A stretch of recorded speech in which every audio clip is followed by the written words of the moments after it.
नमस्कार दोस्तों, स्वागत है आपका हमारे YouTube चैनल बायो गुरु पर।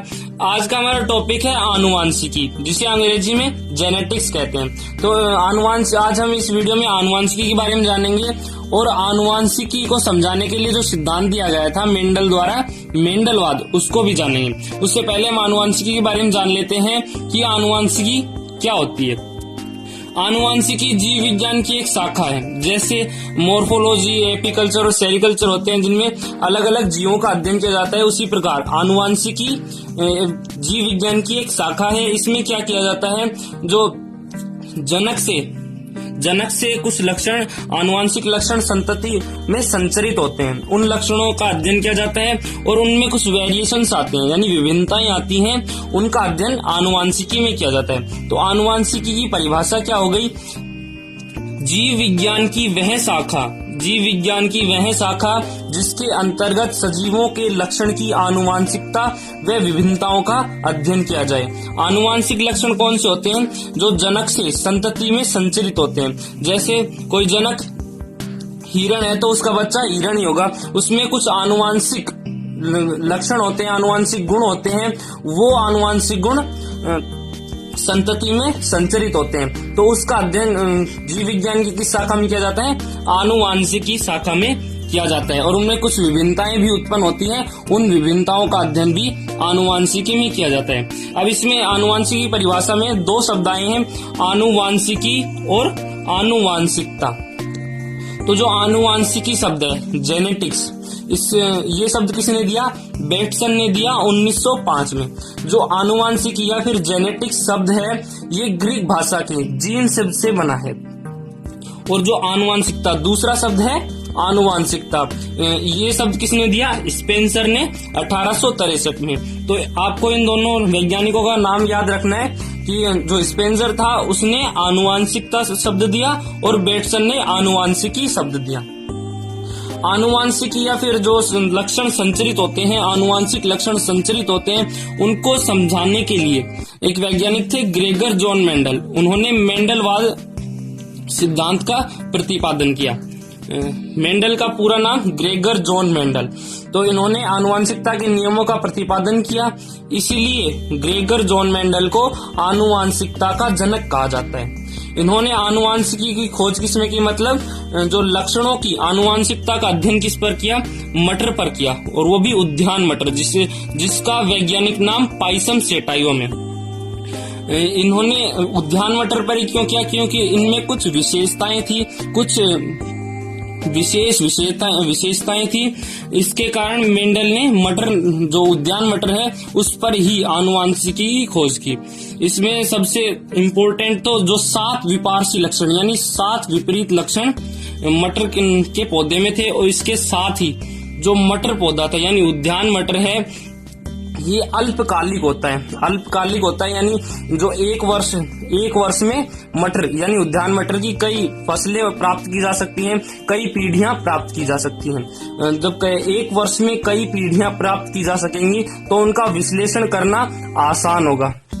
कम समय में आनुवांशिक जो लक्षण है, उनकी संचरण की जो विधि है, संचरण की विधि या जो आनुवांशिक लक्षण संचरित हो रहे हैं, उनका अध्ययन आसानी से हो रहा था, इसलिए उन्होंने उद्यान मटर को चूज किया। इसमें सबसे इम्पोर्टेंट है कि उद्यान मटर में 7 विपार्श्विक लक्षण थे। हम आगे पढ़ेंगे 7 विपार्श्विक लक्षण कौन कौन से थे। मेंडलवाद को समझने से पहले इसमें कुछ शब्द आएंगे, उनको जान लेते हैं, ताकि जब आगे ये शब्द आएंगे तो हमें जो मेंडलवाद है वो अच्छे से समझ में आएगा। इनमें पहला शब्द है वंशागति। वंशागति का मतलब जो आनुवांशिक गुण जनक से संतति में जाते हैं, आनुवांशिक गुण एक पीढ़ी से दूसरी पीढ़ी में संचरित होते हैं, इसी प्रकार दूसरी पीढ़ी से तीसरी पीढ़ी में, और इसी प्रकार निरंतर ये जो आनुवांशिक लक्षण हैं, ये पीढ़ी दर पीढ़ी संचरित होते हैं। इसे हम क्या कहते हैं? वंशागति कहते हैं। तो वंशागति की परिभाषा क्या हो गई? लक्षणों का पीढ़ी दर पीढ़ी संचरण, यानी एक पीढ़ी से दूसरी में, दूसरी से तीसरी में। इस प्रकार यदि आनुवांशिक लक्षणों का संचरण हो तो इसे हम क्या कहते हैं? वंशागति कहते हैं।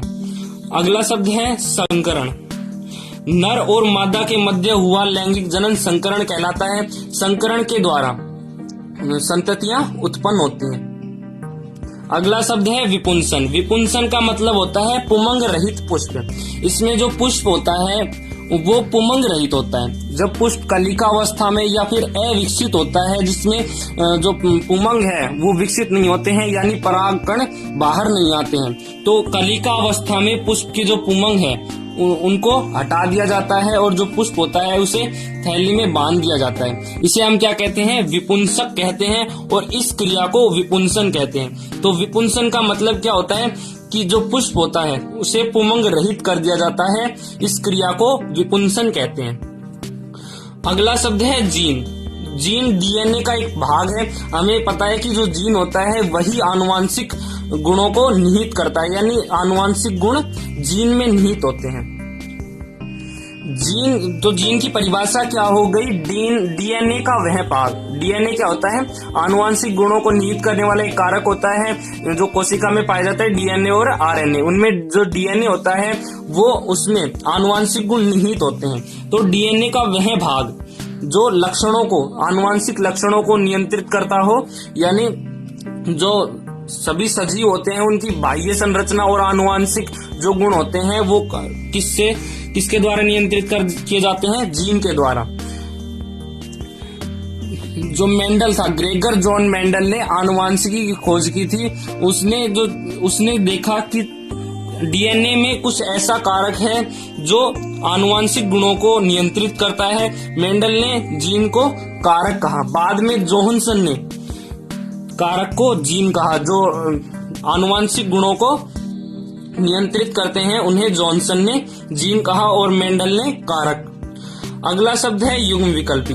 अभी हम यहाँ पर सिर्फ परिभाषा जान रहे हैं। आगे जब हम मेंडलवाद पढ़ेंगे, यानी मेंडल के द्वारा जो आनुवांशिकी को समझाने के लिए जो नियम दिए थे उसमें हम इसे विस्तार से समझेंगे। यहाँ पर केवल शॉर्ट डेफिनेशन है। अगला शब्द है युग्म विकल्पी। तो जो जीन होता है उसमें लक्षण होते हैं। वो लक्षण दो होते हैं, दो चीजों से मिलकर बने होते हैं। दो युग्म विकल्पियों से मिलकर एक लक्षण बना होता है। युग्म विकल्पी क्या होते हैं? जीन के विपरीत स्वरूप होते हैं, यानी कैपिटल टी और स्मॉल टी ये आपस में मिलकर एक लक्षण का निर्माण करेंगे। यानी ये लंबे पौधे के गुण, ये लंबे पौधे का गुण है और ये बोने पौधे का गुण है।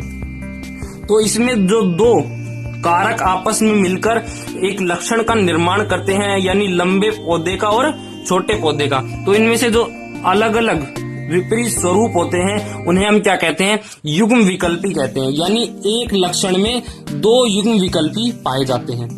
अब अगला शब्द है समयुग्मजी।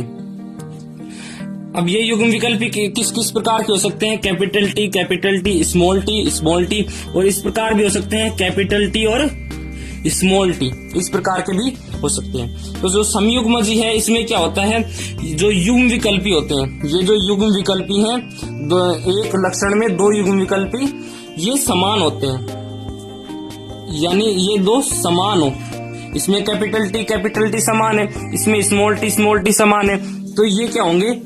समयुग्मजी होंगे। यानी इनमें दोनों युग्म विकल्पी समान है, इसलिए ये समयुग्मजी होंगे। अब ये जो तीसरा है कैपिटल टी और स्मॉल टी, ये किस में आ जाएगा? विषम युग्मजी में। विषम युग्मजी की परिभाषा क्या होगी? ऐसा लक्षण जिसमें युग्म विकल्पी असमान हो, जिसमें युग्म विकल्पी जो दोनों युग्म विकल्पी हैं इसमें अलग अलग हैं, एक कैपिटल टी है एक स्मॉल टी है, तो ये क्या होगा? विषम युग्मजी। यानी समयुग्मजी में क्या होता है? युग्म विकल्पी समान होते हैं और विषम युग्मजी में क्या होता है? जो युग्म विकल्पी होते हैं वो असमान होते हैं, अलग अलग होते हैं। अब जो युग्म विकल्पी होते हैं, जीन होते हैं, अलग अलग पादपों का अगर संकरण कराया जाए तो जो बनने वाली संतति है उसमें दो चीजें निकाली जाती हैं, लक्षण प्ररूप और जीन प्ररूप। लक्षण प्ररूप तो जीव की बाह्य प्रतीति, जो संतति उत्पन्न हुई है संकरण के कारण, जो संतति उत्पन्न हुई है, लक्षण जो क्रॉस टेस्टिंग करते हैं उनके द्वारा जो संतति उत्पन्न हुई है उसकी बाह्य प्रतीति के आधार पर तो लक्षण प्ररूप निकाला जाता है। इसे हम आगे पढ़ेंगे। मेंडल के जो पहले, दूसरे और तीसरे नियम में लक्षण प्ररूप और जीन प्ररूप। तो लक्षण प्रारूप में तो जीव की बाह्य प्रकृति के आधार पर निकाला जाता है, और जीन प्रारूप किस प्रकार निकाला जाता है? जीव का आनुवांशिक संगठन। जैसे जो ये समयुग्मजीय है, ये वाला जो लक्षण है ये लंबे पौधे के लिए, और जो कैपिटल स्मॉल टी है ये किसके लिए? बोने पौधे के लिए। जबकि जो विषम युग्मजीय है जिसमें युग्म विकल्पी असमान है, तो ये कैसे होंगे? एक कैपिटल टी और एक स्मॉल टी। इसमें एक प्रभावी लक्षण होता है, एक अप्रभावी लक्षण होता है। मान लो कि ये जो लंबा पौधा है ये प्रभावी लक्षण है, तो जो ये विषम युग्मजीय पौधा है ये कैसा होगा? लंबा होगा। तो उसका जीन प्रारूप लक्षण प्रारूप में ये लंबा गिना जाएगा, जो शुद्ध लंबे हैं उनके साथ ये संकर लंबा भी गिना जाएगा, और जो जीन प्रारूप है इसे अलग गिना जाएगा। जीन प्रारूप में ये जो संकर लंबा है इसे अलग गिना जाएगा, और शुद्ध लंबे को अलग गिना जाएगा, यानी उसकी आनुवांशिक संगठन को। लक्षण प्रारूप में तो बाहर से देख लिया जाता है बाह्य प्रतीति कि ये लंबा है, और शुद्ध लंबे भी, जो शुद्ध लंबे पौधे होते हैं वो भी लंबे हैं, तो इनको लक्षण प्रारूप में एक साथ ले लिया जाता है। जबकि जीन प्रारूप में यानी आनुवांशिक संगठन देखें तो इनमें एक प्रभावी लक्षण है और एक अप्रभावी, जिसके कारण ये संकर लंबा है और वो शुद्ध लंबा है। तो ये हम आगे विस्तार से जानेंगे मेंडल के नियमों में। तो जीन प्रारूप, जो लक्षण प्रारूप होता है वो तो बाह्य प्रतीति के आधार पर, और जीन प्रारूप आनुवांशिक संगठन के आधार पर। अब इसमें अभी हमने बात की थी कि जो विषम युग्मजीय होते हैं जिसमें युग्म विकल्पी असमान होते हैं, इसमें एक लक्षण तो प्रभावी होता है, एक लक्षण अप्रभावी होता है। अब ये प्रभावी लक्षण और अप्रभावी लक्षण क्या होते हैं? प्रभावी लक्षण वह लक्षण होता है जो F1 पीढ़ी में प्रदर्शित होता है। F1 पीढ़ी यानी जब संकरण कराया जाता है, नर व मादा के मध्य संकरण कराया जाता है और संतति बनती है, उनमें कुछ तो समयुग्मजीय होते हैं और कुछ विषम युग्मजीय होते हैं। ये हम आगे पढ़ेंगे मेंडल के तीनों नियमों में। यहाँ पर केवल परिभाषा है, उसमें जो संकरण के द्वारा जो पीढ़ी बनी है उसे हम क्या कहते हैं? F1 पीढ़ी। F1 पीढ़ी मतलब फीलियम पीढ़ी। उसमें जो लक्षण प्रदर्शित होता है, यानी जो इसमें विषम युग्मजीय हम देखें तो ये मान लो F1 पीढ़ी में ऐसा पौधा बना है और ये लंबा है, तो इसमें प्रभावी लक्षण कौन सा होगा? लंबे का। और अप्रभावी लक्षण कौन सा होगा? बोननेपन का। तो जो प्रभावी लक्षण किसे कहते हैं? जो F1 पीढ़ी में प्रदर्शित होता है। और अप्रभावी किसे कहते हैं? जो F1 पीढ़ी में प्रदर्शित नहीं होता है या फिर F1 पीढ़ी में छिपा रह जाता है। इसके अलावा दो शब्द और होते हैं, एक संकर संकरण और द्विसंकर संकरण। मोनोहाइब्रिडाइजेशन और डाइहाइब्रिडाइजेशन। मोनोहाइब्रिडाइजेशन में क्या होता है? एक जोड़ी लक्षणों का संकरण कराया जाता है। यानी अभी हमने जो उदाहरण लिया था शुद्ध लंबे का और बोनेपन का, ये कैसा होगा? इसमें अगर संकरण कराया जाए तो ये कैसा होगा? एक संकर संकरण। जो मेंडल के शुरू के दो नियम हैं, प्रभाविता का नियम और पृथक्करण का नियम, वो एक संकर संकरण पर आधारित है। मतलब उसमें एक जोड़ी लक्षणों के मध्य संकरण कराया जाता है। जबकि जो द्विसंकर संकरण होता है इसमें दो जोड़ी लक्षणों का संकरण कराया जाता है। जैसे हम किसी पौधे के बीज की बात करें, यानी मटर के पौधे के बीज की बात करें, तो इसमें दो पौधों को दो जोड़ी लक्षणों का संकरण कराया जाए तो कैसे कराया जाएगा? जो बीज हैं वो एक पौधे में पीले हैं और साथ में गोलाकार है, पीले हैं और गोलाकार है। जबकि दूसरे पौधे में क्या है?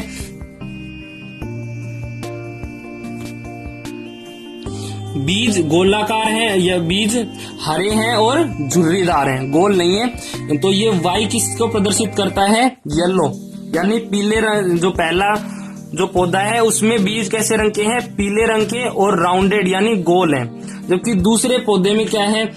ये पीले नहीं है, हरे हैं और झुर्रीदार हैं। अब अगर इनके मध्य संकरण कराया जाए, जो मेंडल का तृतीय नियम है वो द्विसंकर संकरण पर आधारित है। उसमें क्या होता है? दो जोड़ी लक्षणों के मध्य संकरण कराया जाता है। तो ऐसे संकरण को क्या कहते हैं?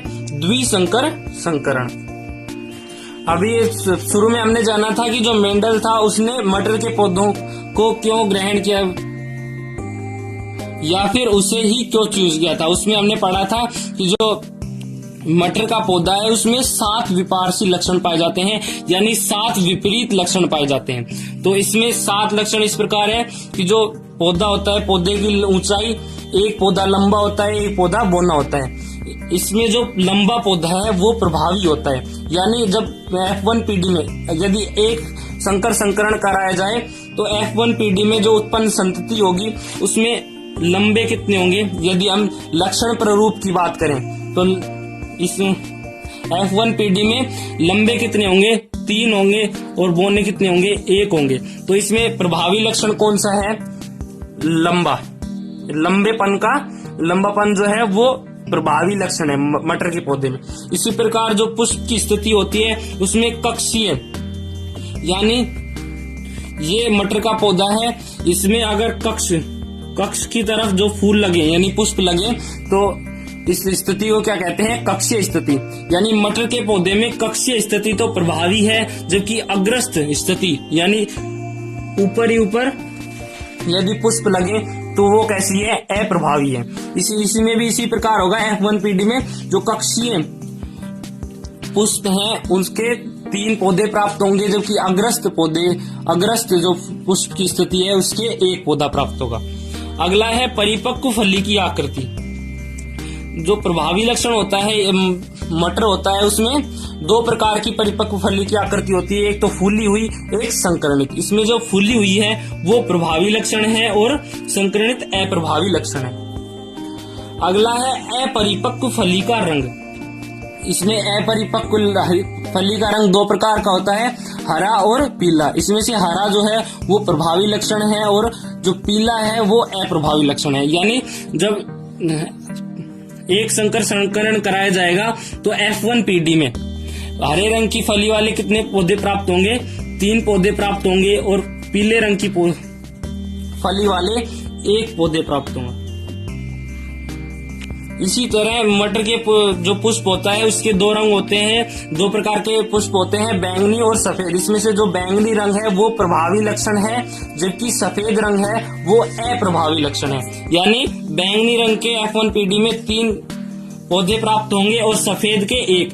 इसमें से भी अगर हम जीन प्ररूप की बात करें तो इसमें जो लक्षण जो बैंगनी है उसके कितने शुद्ध बैंगनी के कितने प्राप्त होंगे, 1 प्राप्त होंगे, जबकि जो संकर बैंगनी है यानी विषम युग्मजी, ये तो एक समयुग्मजी है, और जो सफेद है ये भी समयुग्मजी है, जबकि जो विषम युग्मजी है वो कितने प्राप्त होंगे, 2। और उसमें से प्रभावी लक्षण कौन सा है, बैंगनी रंग है, यानी बैंगनी रंग के 3 पौधे प्राप्त होंगे, जिसमें से 1 तो समयुग्मजी होगा और 2 विषम युग्मजी होंगे, और 1 पौधा सफेद रंग का प्राप्त हो, सफेद रंग वाले पुष्प का प्राप्त होगा। इसी प्रकार बीज की आकृति जो है वो उसमें मटर के पौधे में गोलाकार बीज प्रभावी लक्षण है, और झुर्रीदार जो बीज होते हैं वो अप्रभावी लक्षण है। अगला है बीज का रंग। मटर में जो पीला बीज होता है वो प्रभावी लक्षण होता है, और जो हरा बीज होता है वो अप्रभावी लक्षण है। यानी F1PD में पीले रंग वाले बीज वाले कितने पौधे प्राप्त होंगे, 3 पौधे प्राप्त होंगे, और हरे बीज वाले 1 पौधे प्राप्त होंगे।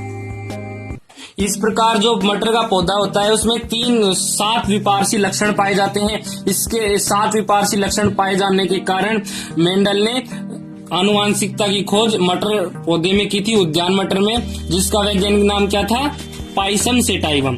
इसमें 7 लक्षण पाए जाते हैं, यानी इसमें बहुसंकर संकरण भी किया जा सकता है, यानी बहुत सारे लक्षणों का एक साथ संकरण कराया जा सकता है और इनका विश्लेषण भी आसानी से हो सकता है। टॉपिक है मेंडलवाद के पुनः खोजकर्ता।